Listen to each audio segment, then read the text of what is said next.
bulaklak. Dito nawawala ng bulaklak.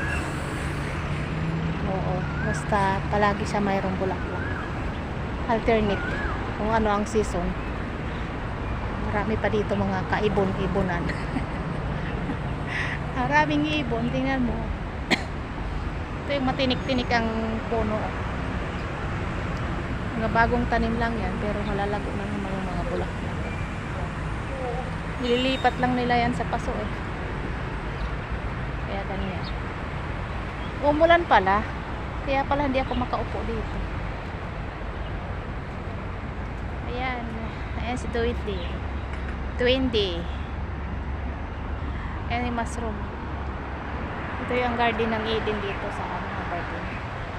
Hindi na siya masyado maganda kasi wala nang alaga.